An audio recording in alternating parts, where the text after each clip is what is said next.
Gracia y paz a todos en esta hora. Hoy vamos a continuar con este estudio de 1 Corintios capítulo 12 desde el versículo 1 hasta el 31. Hoy vamos a hacerlo con el tema dones espirituales en función de unidad. Y vamos a leer el versículo 7 como tema base. Dice la palabra: pero a cada uno le es dada la manifestación del Espíritu para provecho. Como sabemos, siempre será importante conocer el contexto de nuestro texto de estudio. Sabemos que el tema de fondo es estableciendo orden en el culto. Ese es el tema de fondo que traemos desde el capítulo 11 hasta el capítulo 14. En este caso, los dones espirituales estaban siendo causa de división y menosprecio en la iglesia por el mal uso de los dones, y en especial por la falta de objetividad en los dones, es decir, ¿para qué eran los dones? Primero vamos a considerar la mutua necesidad que hay entre los creyentes para hacer enlace con la problemática anterior en la celebración de la Cena del Señor, en la que igual había división y menosprecio. Así que vamos a leer desde el versículo 14 al 17 y luego el 20 al 24.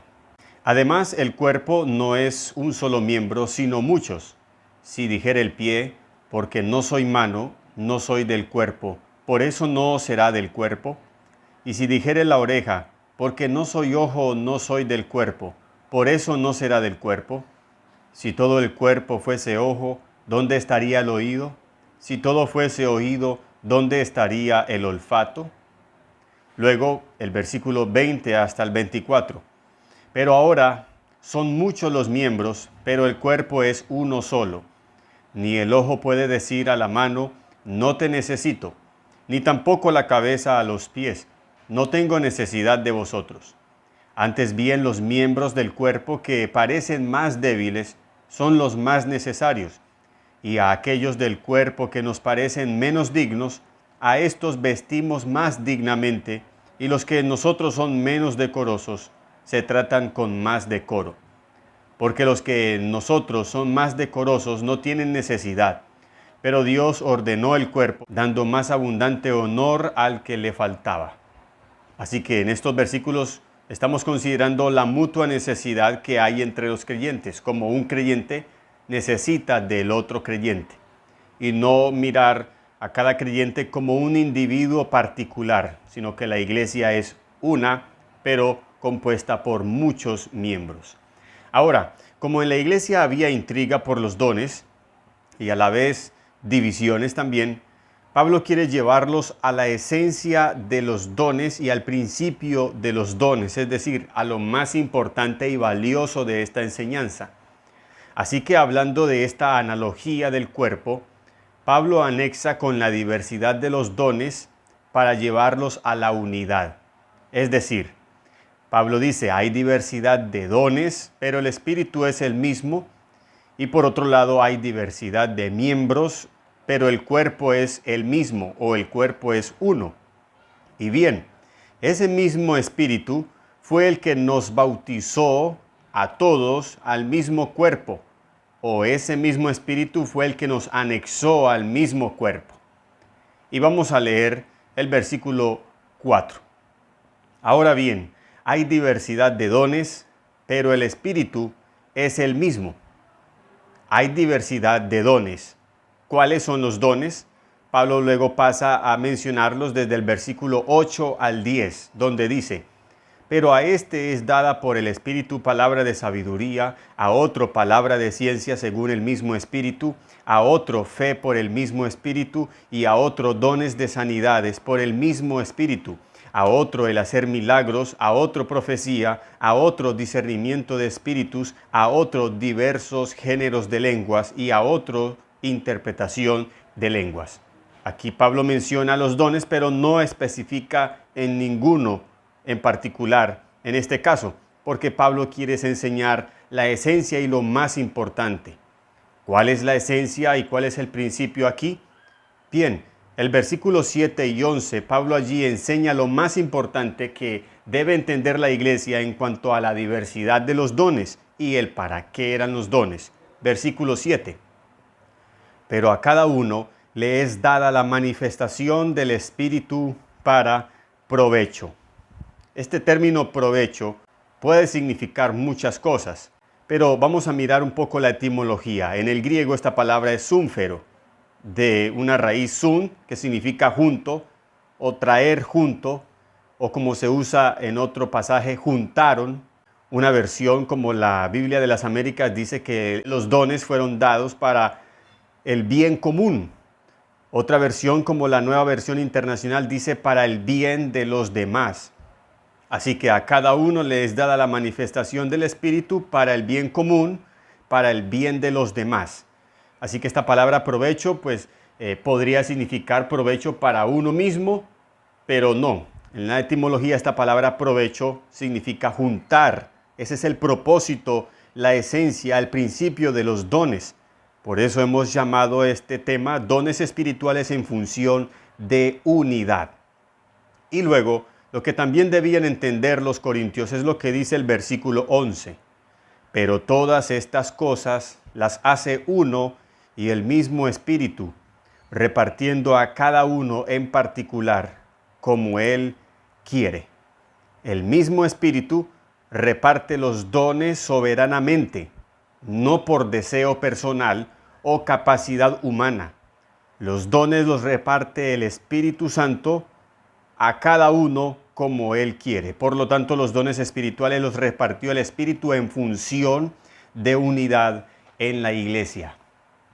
Y el mismo Espíritu fue el que los bautizó a todos en un cuerpo, como dice el versículo 13. Porque por un solo Espíritu fuimos todos bautizados en un cuerpo, sean judíos o griegos, sean esclavos o libres, y a todos se nos dio a beber de un mismo Espíritu. Eso es lo que Pablo viene aquí a conectar en cuanto a, por un lado, la diversidad de los dones, pero el Espíritu es el mismo, y por otro lado, la diversidad de los miembros en el cuerpo, pero el cuerpo es uno o es el mismo, y esa conexión la hizo el Espíritu Santo bautizando a los creyentes o anexándolos al cuerpo, así como también impartió a cada uno en particular los dones para el bien común, para el beneficio de todos. Y luego el versículo 27 dice, vosotros pues sois el cuerpo de Cristo y miembros cada uno en particular. Así que, siendo todos del mismo y único cuerpo, deben entender esto y tenerlo muy claro. Y además también lo que dice el versículo 18, que es también el principio aquí en esta analogía que Pablo usa del cuerpo. Dice el versículo 18, mas ahora Dios ha colocado los miembros cada uno de ellos en el cuerpo, como Él quiso. Está señalando lo mismo que dijo Pablo en el versículo 11 con referencia a los dones. Los dones los reparte el Espíritu como Él quiere. Y aquí en la analogía del cuerpo dice, Dios ha colocado a cada miembro en el cuerpo como Él quiso. Y esto es lo que los corintios deben entender, debían entender. Y ahora hoy nosotros es lo que debemos también entender. Cada uno estamos puestos aquí por voluntad directa de Dios. Así que por lo tanto no hay forma de menospreciarnos los unos a los otros por la función de otro dentro de la iglesia o por el ejercicio de los dones en su diversidad, puesto que nadie aquí está por voluntad propia. El texto dice, Dios nos puso. Lo que Pablo está hablando aquí es de la delicadeza que hay en el menosprecio. Si a alguien están menospreciando, es a Dios y a su sabiduría.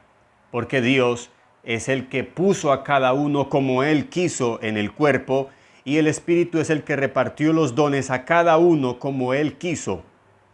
Esto es algo delicado, y este es el llamado de atención que Pablo trae sobre la iglesia, y esto es lo más importante que ellos deben entender.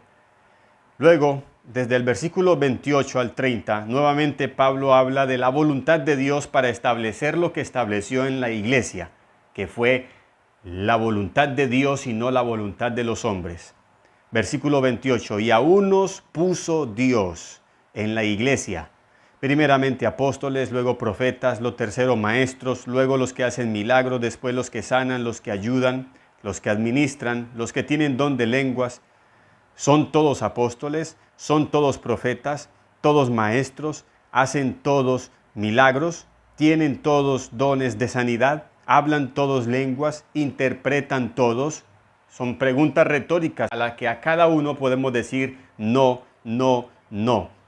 Simplemente Dios puso en la iglesia a unos para un ejercicio, a otros para otro, a unos para un ministerio, a otros para otro ministerio, a unos dones, a otros dones, a unos los puso como mano, a otros los puso como ojo. Todo esto fue la voluntad perfecta de Dios. No todos podemos ser iguales, ni podemos esperar que otros hagan lo que hacemos nosotros, que era como la manera que estaba pensando los corintios. Querían que todos hicieran lo que hacían ellos. No somos iguales, pero sí estamos en el mismo cuerpo. Ahora, ¿en qué radicaba el problema de los dones? El versículo 31 dice: procurad pues los dones mejores, mas yo os muestro un camino aún más excelente. Y ese camino se refiere Pablo al camino del amor, la preeminencia del amor. Ahora, iniciando el versículo dice procurad. Este término nos confunde un poco en la interpretación de este capítulo porque el contexto nos trae una línea de enseñanza y de aprendizaje. Pero este procurad, así como suena, es un imperativo y es precisamente lo que Pablo no está haciendo aquí. Pablo no está ordenando a la iglesia que procuren los mejores dones. Así que esta traducción de procurad no es una traducción tan correcta para darle ayuda a la interpretación de este capítulo. Este término procurad en el original, en el griego, es zeloo, que significa tener celo. Y esta palabra celo puede ser para bien o puede ser para mal. Aquí en este texto, este término tiene un sentido malo. Es decir, Pablo les está diciendo, de una manera parafraseada, lo siguiente: ustedes procuran los mejores dones, pero yo les muestro un camino más excelente. Es lo que Pablo les está diciendo a ellos. Ustedes están procurando los mejores dones, pero yo les muestro un camino más excelente. Porque si dijera, procurad pues los dones mejores, mas yo os muestro un camino más excelente, pues entonces hay una contradicción de lo que Pablo está diciendo. Así que Pablo no les está diciendo, procuren, deseen los mejores dones. Pues precisamente esa era la problemática de los corintios, que ellos habían categorizado unos dones mejores que otros, como también habían categorizado a unos creyentes mejores que otros y a la vez habían categorizado algunos ministerios mejores que otros. Y esto estaba llevando al problema de fondo, que era desorden, menosprecio y división en la iglesia. Ustedes procuran los mejores dones, pero yo les muestro un camino más excelente. Para los corintios, el mejor don, según lo que vemos en el contexto, por lo que nos dice el capítulo 14, era el don de lenguas, ya que vemos que allí Pablo habla detalladamente acerca de este don y comienza a corregir una serie de malos usos, de malos objetivos dentro de este don, para qué lo estaban usando unos, lo cual estaba generando precisamente el problema de división y menosprecio en la iglesia y desorden en el culto. Así que el don de lenguas era uno de los dones que ellos estaban categorizando como los mejores dones. Ellos querían que todos hablaran en lenguas, pero Pablo quería que todos tuvieran amor. Y por eso luego Pablo entra en el capítulo 13 a hablar de la preeminencia del amor. Para terminar, leemos el versículo 1 y 7, donde dice: no quiero, hermanos, que ignoréis acerca de los dones espirituales. Y esto estaba muy claro. Pablo no quería pasar por alto este tema de los dones, pero quería ir a la raíz del problema. Y luego el versículo 7 dice: pero a cada uno le es dada la manifestación del Espíritu para provecho, para juntarnos, para unirnos y no para dividirnos. Los dones tenían que operar en función de unidad en el cuerpo, para que así el cuerpo operara en función de su cabeza, y la cabeza es Cristo.